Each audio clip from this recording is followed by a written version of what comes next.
नमस्कार, मी डॉक्टर नरेंद्र काळे. महाराष्ट्राच्या विविध भागातील सुमारे 255 मराठी शाळा बंद पडत आहेत याची जाहीर कबुलीच महाराष्ट्र सरकारने दिली आहे. खरं तर संख्या महत्त्वाची नाही, हे महाराष्ट्राच्या शैक्षणिक धोरणाचा अपयश आहे असं मला वाटतं. सरकार सांगतं की आम्ही विद्यार्थ्यांचा कल वाढवण्यासाठी, विद्यार्थी मराठी शाळेत आणण्यासाठी वेगवेगळ्या विद्यार्थ्यांवर केंद्रित अशा योजना आम्ही राबवत आहोत, उपाय करत आहोत. परंतु तरीही दरवर्षी जर शाळा बंद पडत असतील तर या योजना कुठंतरी चुकतायत का, किंवा ह्या योजना कुठंतरी कमी पडतायत का, हा प्रश्न निर्माण होतो.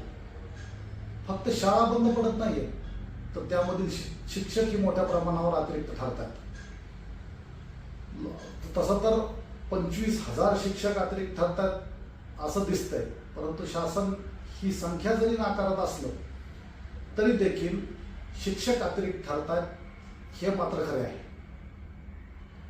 आत्ता 10वी-12वीच्या परीक्षेचा काळ आहे आणि याच काळामध्ये शासन अतिरिक्त शिक्षकांचं समायोजन दुसऱ्या शाळेत करत आहे.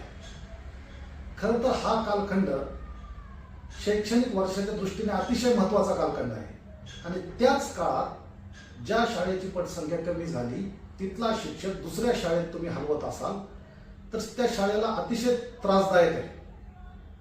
दुसरी गोष्ट म्हणजे जर शिक्षक ह्या समायोजनामुळे कमी होत असल्यामुळे काही काही शाळेमध्ये तर अशी परिस्थिती आहे की एकच शिक्षक त्याचा विषय तर शिकवतोच, त्याबरोबर दुसरा विषय किंवा काही काही शिक्षक तर 3-3 विषय देखील एका शिक्षकाला शिकवावे लागतात.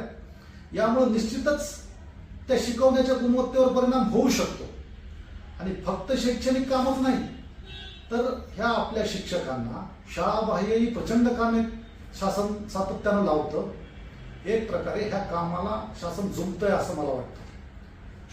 कोणतंही काम बघा, निवडणूक आली ते शिक्षकांच्या जीवावरच, जनगणना येणार आहे त्याच्यामध्येही शिक्षकांना कामाला लावणार, कोविड आला त्या ठिकाणी तर वाहने तपासण्यापासून शिक्षकांना कामे लावली, आता तर चक्क गावातील कुत्रे मोजण्याचं देखील काम शिक्षकांना लावलं.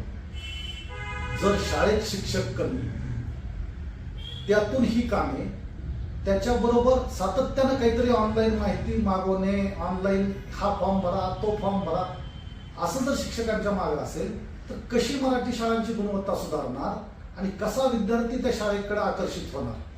बाकी जे काही शासन योजना करतं त्याचा पाहिजे तसा परिणाम त्याच्यामुळे दिसतच नाही. म्हणजे एक प्रकारे ह्या राबवत असलेल्या योजना म्हणजे फक्त मलमपट्टी आहे. खऱ्या रोगाकडे मात्र शासन जात नाही किंवा खऱ्या प्रश्नाकडून शासन पाठ फिरवण्याचं काम करत आहे.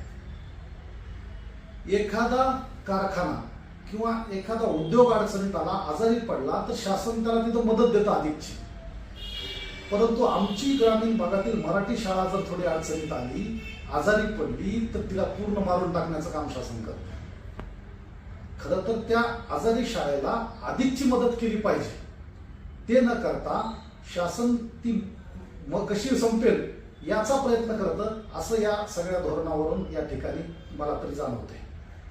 खरं तर ह्या ज्या कमी पटसंख्या होणाऱ्या शाळा असतील, ज्या ठिकाणी शाळा शिक्षक अतिरिक्त होतात, अशा शाळांना वेगळी मदत शासनानं केलं पाहिजे.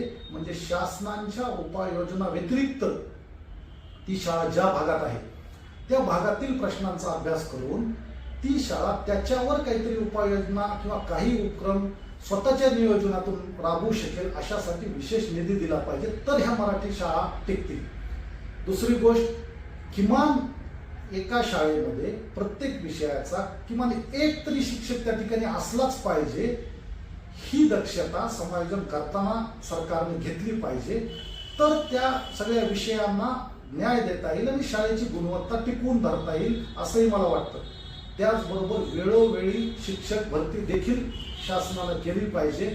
शिक्षकच नाही तर शिक्षकेतर कर्मचाऱ्यांची ही भरती चांगल्या पद्धतीनं या ठिकाणी मराठी शाळांची स्थिती सुधारू शकते. एकीकडे मराठीला अभिजात भाषेचा दर्जा मिळाला, परंतु ह्या मराठी भाषेचा विकास व्हायचा असेल आणि गोरगरिबांचं शिक्षण टिकायचं असेल तर ह्या मराठी शाळा टिकल्या पाहिजे असं मला वाटतं. धन्यवाद.